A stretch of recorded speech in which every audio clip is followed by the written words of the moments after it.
Rewa coffee house में अति दलित पिछड़ा आदिवासी अल्पसंख्यक संघ ने आरक्षण के मुद्दे पर की प्रेस कॉन्फ्रेंस।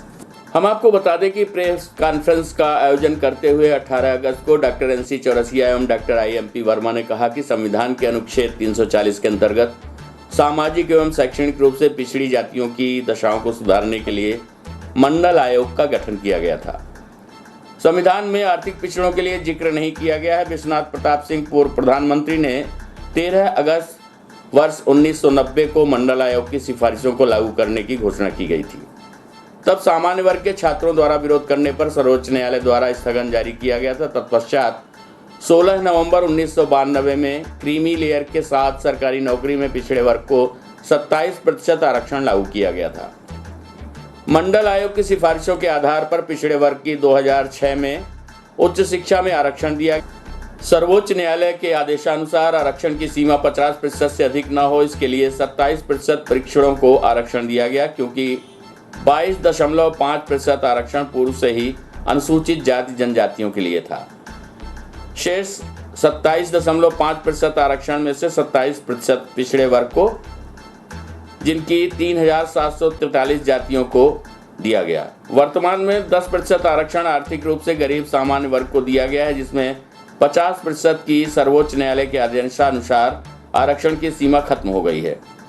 मध्य प्रदेश की सरकार ने अपने शपथ पत्र में उच्च न्यायालय जबलपुर में पिछड़े वर्गों की जनसंख्या 50.9% होने का जिक्र किया है एवं वर्तमान में मध्य प्रदेश में अनुसूचित जाति जनजातियों की संख्या 36.7% है। इस प्रकार अनुसूचित जाति जनजाति एवं पिछड़े वर्ग की जनसंख्या मध्य प्रदेश में 86.79% है।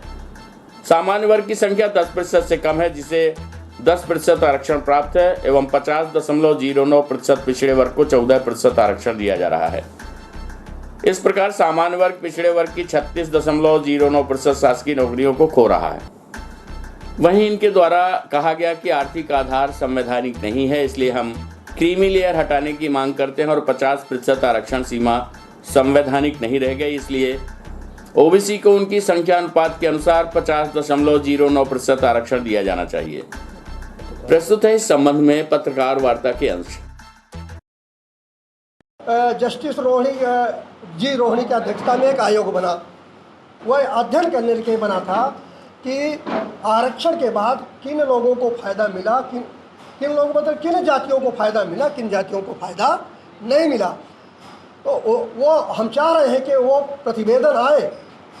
प्रतिवेदन आए कि आरक्षण के बाद किन लोगों को फ़ायदा मिला और जो वंचित लोग रह गए हैं कतिपय कारणों से। आपके सबके नज़र में है कि चाहे SC के आरक्षण की हम बात करें कुछ लोगों तक सीमित है, या ST की बात करें तो कुछ लोगों तक सीमित है, OBC के आरक्षण की बात कुछ लोगों तक सीमित है। तो जो साधन संपन्न लोग हैं वो आरक्षण का फ़ायदा उठा रहे हैं, जो विपन्न लोग हैं वो आरक्षण का फ़ायदा ले रहे हैं।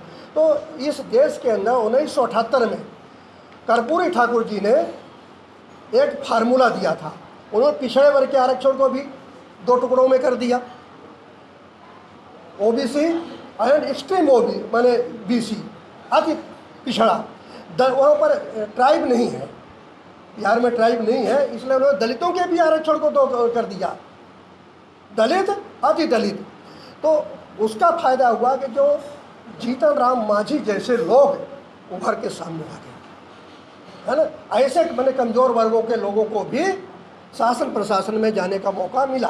तो हम चाह रहे हैं जस्टिस रोहिणी की प्रतिवेदन आए, यह सब जनता जाने, देश जाने कि इस देश में आरक्षण का फ़ायदा कहीं ऐसा तो नहीं है कि कुछ लोगों तक ही सीमित रह जाए, कुछ लोगों तक सीमित। आरक्षण का जो मंशा है वो सबको उसका फ़ायदा मिले, तो वो रिपोर्ट आ जाए और कर्पूरी ठाकुर फार्मूला जो है उसके तहत जो आरक्षण है वो विभाजित हो जाए, ताकि अति दलित, अति पिछड़े, अत्यंत पिछड़े आदिवासी जो हैं उनको भी आरक्षण का फ़ायदा मिल जाए इस 75 साल के आज़ादी में।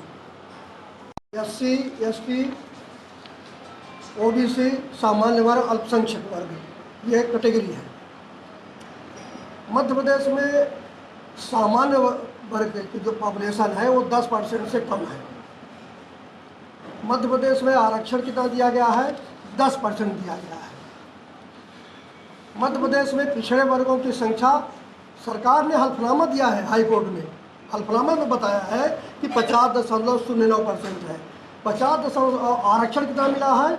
14%। इसका मतलब 36 दशमलव समथिंग जो बचता है वो सामान्य वर्ग के कोटे में जा रहा है। ये बताइए, समान वर्ग के कितने पढ़े लिखे बेरोजगार युवा घूम रहे हैं, उनको नौकरियां नहीं मिल रही हैं, जो कि आप बोले नौकरी देने का जिम्मा सरकार का है। आज कैसे हो पा रही है नौकरी? देखिए, हम ये कह रहे हैं कि जो उपलब्ध सरकारी नौकरियां हैं, उपलब्ध सरकारी नौकरियां हैं, उसमें एससी को जितना हिस्सा बनता है, एसटी को जितना हिस्सा बनता है, पिछड़ा वर्ग का जितना हिस्सा बनता है, सामान्य वर्ग का जितना हिस्सा बनता है, अल्पसंख्यक का भी जितना बनता है उसको मिलना चाहिए। मिलना चाहिए। जैसे आरक्षण पे, जैसे आपका समाज हो गया, SC ST हो गए, क्या उस पर आरक्षण में सामान्य जाता है? आरक्षण मिलता है सामान्य को आपके ऊपर? सामान्य को हमारा SC ST OBC कोटे में नहीं मिलता है। और सामान्य क्या आपका आता है? नहीं मिलता है। वो सामान्य को SC ST OBC कोटे में नहीं मिलता है, पर सामान्य की हिस्सेदारी एज पॉपुलेशन, जनसंख्या के हिसाब से 10% से कम बन रही है। पर आज के तारीख में आंकड़े ये बताते हैं कि सामान्य की हिस्सेदारी सरकारी नौकरियों में 60% के आसपास है। ये सरकारी आंकड़ा है, सरकारी आंकड़ा मैं बता रहा ये हूँ, पेपर भी हमारे पास है, आप मेरा